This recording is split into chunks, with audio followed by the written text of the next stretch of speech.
petite lecture de mon livre. Vous ne connaissez pas, j'ai écrit un livre qui s'appelle « À la lueur des chandelles, quand tout s'effondre, il reste le sourire de l'âme ». Alors je vais vous faire une petite lecture comme ça, au hasard d'un jour, au hasard d'une page. Peut-être que si je vous le lis, c'est différent. De toute façon, c'était juste une lecture spontanée. C'est parti.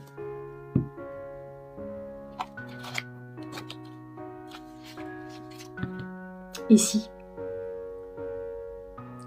L'ici n'ont aucun sens dans l'ici et maintenant. Ce ne sont que des histoires que l'on se raconte. Ah, les questionnements sur la vie, ça ne s'arrête jamais. J'ai toujours été curieuse. Il fallait comprendre tout ce que je voyais. Avec le temps, je me suis lassée des pourquoi. J'étais fatiguée. À quoi bon savoir? Que ferais-je de cette information du passé? Et après, que se passera-t-il? Rien. Puis-je changer le passé? Non. Est-ce vrai qu'elle me libérera? Je n'en sais rien. Est-ce vrai? Est la seule question qui libère vraiment. La seule question qui ramène au moment vrai, à maintenant. Et pourtant, je vais ailleurs en permanence. Qu'ai-je donc contre le moment présent? À tout le temps vouloir fuir en cherchant des raisons dans le passé, ou en imaginant ce que serait le futur si... 3 points de suspension. Les si n'ont aucun sens dans l'ici et maintenant. Ce ne sont que des histoires que l'on se raconte.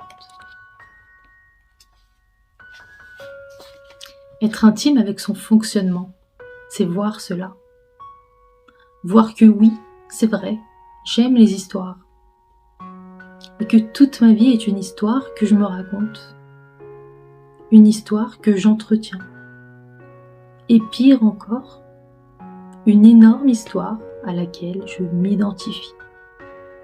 Et voir ça, c'est un tel cadeau. Une véritable libération. Car alors je sais. Quand je décide que c'est ok de croire à cette histoire, alors je sais. J'ai conscience que je suis en train de croire. Je sais que c'est une histoire.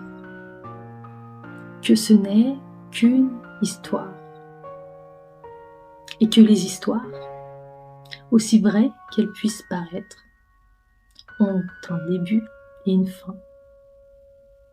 Elles sont éphémères.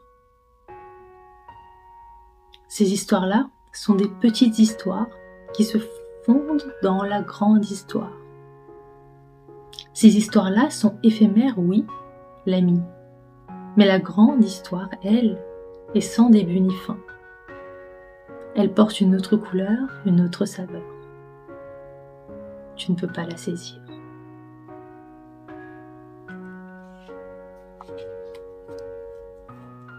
Voilà, petit avant-goût pour ceux qui n'ont pas encore le livre, en espérant que cet extrait vous a plu.